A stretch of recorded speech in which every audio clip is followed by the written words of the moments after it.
बिंदु Tiwari, associate professor, SD government college Beawar. आज हम पढ़ेंगे आपका वही 7th पेपर यूनिट 2।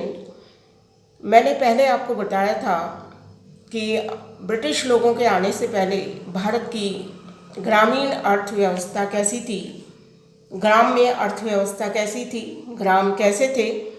तो आपको ये जानकारी प्राप्त हुई थी कि हमारा जो ग्राम समुदाय था वो एक गणतंत्र था और स्वपर्याय था, आत्मनिर्भर था। कितनी भी राजनीतिक उथल पुथल हुई, हमारे इस ग्रामीण गणतंत्र में या गांव के गणतंत्र में किसी भी प्रकार का कोई परिवर्तन नहीं हुआ। चाहे कोई भी राजा आया हो, कोई भी सामंत आया हो या अन्य किसी प्रकार का कोई परिवर्तन हुआ हो, किंतु ग्रामीण क्षेत्र जो था, ग्रामों की जो आत्मनिर्भर आर्थिक व्यवस्था थी या ग्राम गणतंत्र जो भारत में विकसित हुआ था, उसमें किसी भी प्रकार का कोई परिवर्तन नहीं आया। कितने भी राजा आए, विदेशी लोग आए यहाँ पर, उन्होंने अपने शासन स्थापित किए, पर उन्होंने इस ग्रामीण गणतंत्र को नहीं छेड़ा। वो उसी तरह से विकसित होता रहा। किंतु जैसे ही ब्रिटिश लोग आए, इसमें परिवर्तन हुआ। तो पहले हमने देखा था कि भारत में ब्रिटिश लोगों के आने से पहले ग्राम कैसे थे। अब हम देखेंगे कि नगरीय अर्थव्यवस्था कैसी थी ब्रिटिश लोगों के आने से पहले। तो देखिए, नगरों का विकास बहुत ज़्यादा तो नहीं हुआ था, किंतु फिर भी भारत में नगर थे और वो काफ़ी उन्नत स्थिति में थे। नगर देखिए, 3 प्रकार के नगर थे। राजनीतिक नगर, राजनीतिक नगर को आप ये मान सकते हो कि ये राज्य की राजधानियाँ हुआ करती थी। यहाँ राजा रहते थे, राजकुमार रहते थे, कुलीन लोग रहते थे और यहीं पर अच्छे अच्छे शिल्पकार भी रहते थे, चित्रकार भी रहते थे। अन्य प्रकार के शिल्प करने वाले व्यक्ति भी अधिकतर इन नगरों में निवास करते थे। दूसरे प्रकार के नगर जो थे वो धार्मिक थे। देखिए, धार्मिक यात्राएं होती थी। धार्मिक नगर में मथुरा था, बनारस था, पुरी था और नासिक था।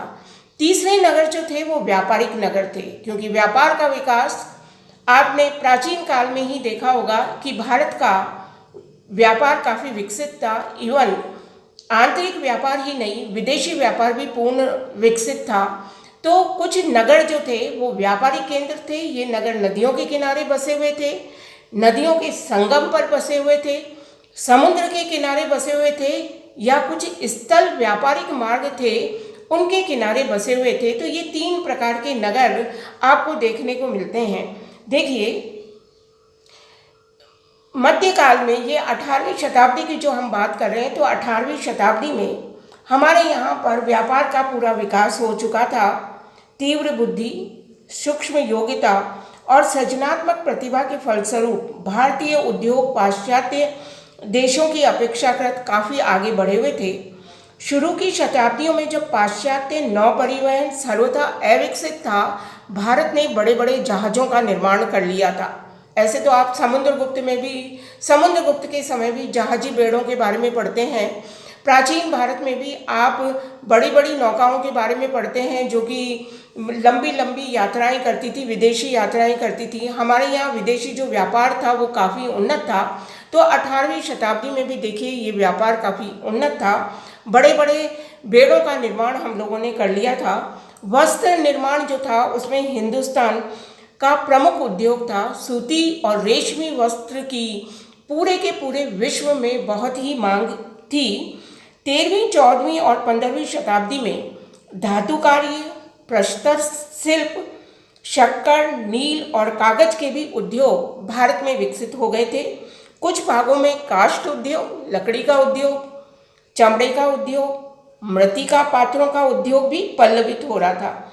देश के कई हिस्सों में रंगाई प्रमुख उद्योग थी। कुछ नगरों में सोने के तारों की कशीदाकारी की जाती थी। देखिए, ये भी प्राचीन समय में एक प्रमुख व्यवसाय था कि सोने को पतले पतले तारों में धागे के रूप में उसको पहले कि मेल्ट करके बनाया जाता था और उसकी सुंदर कशीदाकारी की जाती थी रेशमी वस्त्रों पर, और इसकी विदेशों में भी काफ़ी मांग थी। इसके अलावा देखिए, खानों से रागा निकाला जाता, पारा निकाला जाता, लोहा निकाला जाता एवं शीशे का निर्माण भी किया जाता था। भारत में निर्मित लोहे और यहाँ के रासायनिक उद्योगों की प्रशंसा की जाती थी, क्योंकि आपने चंद्रगुप्त मौर्य के समय की जो लाट बनी हुई है उसमें अभी तक जंग नहीं लिखा लगा है, तो ये तो बिल्कुल सही था। स्वयं सिद्ध बात थी कि लंबे समय से भारत के लोग लोहे के बारे में बहुत अच्छी जानकारी रखते थे और उसे सुरक्षित कैसे रखना चाहिए, इसके लिए जो भी रासायनिक क्रियाएं थी और वो जो रासायनिक या केमिकल थे उनके बारे में भी उनको अच्छी जानकारी थी।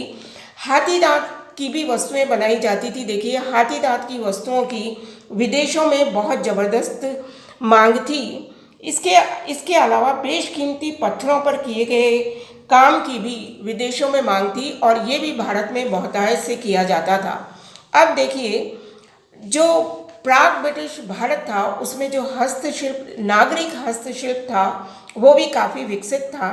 यहाँ के उच्च कलाकार जो थे वो विभिन्न प्रकार की कलाकृतियों का निर्माण करते थे और वो कलाकृतियाँ पूरी सारे दुनिया में मशहूर थी। प्राचीन काल में जब रोम के निजी और सार्वजनिक भवनों में भारतीय कपड़ों, दीवारदरी, तामचीन मोजक, हीरे जवाहरात आदि का उपयोग होता था, उस वक्त से औद्योगिक क्रांति के प्रारंभ तक आकर्षक एवं उद्दीपक वस्तुओं के लिए सारा संसार भारत का मोहताज था।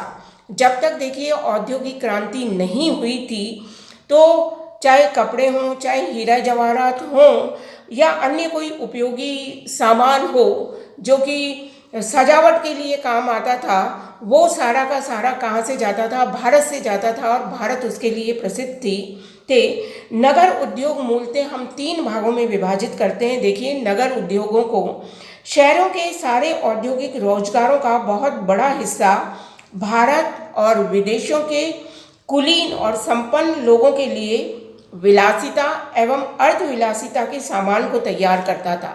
देखिए, पहले जो लोग थे वो शहरों में रहते थे, वो ऐसे सामान को बनाते थे जो कि कुलीन वर्ग के लोग हैं, राजा लोग हैं, राजकुमार लोग हैं, सामंत लोग हैं, वो खरीदते थे, या ये जो भी सामान बनाते थे वो विदेशों में जाता था। दूसरे नंबर पर वे लोग आते थे जो राज्य या अन्य सार्वजनिक संस्थाओं की आवश्यकताओं की पूर्ति करते थे। तीसरे उद्योगों की में वो लोग आते थे, लोहा गलाने वाले, शीशा तैयार करने वाले, चूड़ी बनाने वाले, ऐसे कार्य करने वाले लोग आते थे। ये स्थानीय उद्योग थे और देश के कुछ ही हिस्सों में प्रचलित थे। उद्योगों में काम करने वाले लोग मूलतः 2 प्रकार के होते थे। एक तो वो लोग होते थे जो अपना स्वतंत्र कार्य करते थे। तात्पर्य ये है कि कच्चा माल भी वही खरीदते थे, कच्चे माल को तैयार करते थे, तैयार करके वस्तु भी वही बनाते थे और उसको बेचते भी वही थे और मुनाफा भी वो स्वयं ही उसको लेते थे। उनके ऊपर और किसी भी प्रकार का कोई बंधन नहीं था, वो स्वतंत्र व्यापारी थे। तो स्वतंत्र उत्पादक की हैसियत से काम करने वाले व्यक्ति हो गए। दूसरे शहरों के मजदूर कारीगर होते थे जो रोजी पर काम करते थे। उन्हें कच्चा माल अपने मालिक से मिलता था, निश्चित स्थान पर काम करने के लिए उन्हें हाजिर होना पड़ता था। जिन वस्तुओं को वह निर्माण करते थे वो उनके नियोक्ता ही बाजार में बेचते थे, तो उन्हें प्रतिदिन की मजदूरी मिल जाती थी। नगर उद्योगों के संबंध में सार्वजनिक महत्वपूर्ण बात यह है कि इनका बाजार अत्यधिक सीमित था। नगर उद्योगों में साधारणतः लोगों की दैनिक इस्तेमाल की चीज़ों का निर्माण नहीं किया जाता था। इसके बदले में शीर्षक व्यक्तियों के लिए आवश्यक उपकरण तैयार किए जाते थे। देखिए, नगर उद्योग जो थे, जैसे राजा को किसी विलासी सामग्री की आवश्यकता है तो वो उस शिल्पकार ने बना दी, या अन्य किसी प्रकार की विलासिता की वस्तुएं हैं जो जिसकी डिमांड विदेशों में है, तो उनका उत्पादन इसके द्वारा किया जाता था नगर उद्योग में। नगर उद्योग में सामान्य जनता के लिए किसी भी प्रकार की कोई वस्तु का निर्माण नहीं किया जाता था। तो देखिए, इस प्रकार जो नगर उद्योगों में उत्पादित वस्तुएं थी वो बहुत ही सीमित थी। व्यक्ति जो था, ज़्यादातर नगर उद्योगों में काम करने वाला जो कारीगर था वो स्वतः काम नहीं कर पाता था, क्योंकि कच्चा माल ही काफ़ी महंगा आता था। तो उसके लिए कच्चे माल को जुटाना, फिर उस सामग्री को बनाना और उसको बेचना, क्योंकि उस सामग्री को बेचना भी बहुत मुश्किल होता था। बहुत ही कम व्यक्ति होते थे जो इस प्रकार की वस्तुओं को खरीदते थे। उनकी लागत है वो बहुत ज़्यादा आती थी और ख़रीदने वाले कम होते थे। तो ज़्यादातर जो मजदूर या कारीगर या शिल्पकार जो कार्य करते थे वो ये तो राज्य के अधीन होकर कार्य करते थे या किसी कुलीन व्यक्ति के अधीन होकर कार्य करते थे। आपने देखा होगा, जैसे कोई भव्य मंदिर बन रहा है या किसी प्रकार की काष्ठ की कोई प्रतिमा बनाई जा रही है, तो ये सब जो कुछ भी इस तरह की सामग्रियां बनती थी जो भव्यता को लिए हुए होती थी या अन्य लोगों के लिए बनाई जाती थी, कोई धार्मिक स्थल है या अन्य अन्य किसी प्रकार का कोई राजमहल बनाया जा रहा है, लकड़ी की कारीगरी की कोई वस्तुएं बनाई जा रही है, तो ये ज़्यादातर जो वस्तुएं होती थी वो राजा के अधीन होकर ही, राज्य अधिकार के अधीन ही रहकर बनाते थे। तो मजदूर या शिल्पकार है वो राज्य के अधीन रहकर या सामंतों के अधीन रहकर ही इस कार्य को अंजाम देते थे। स्वतंत्र कारीगरों का अस्तित्व हमें कम ही दिखाई देता है। देखिए, पूंजीवादी धारणा एवं भारतीय आर्थिक संरचना।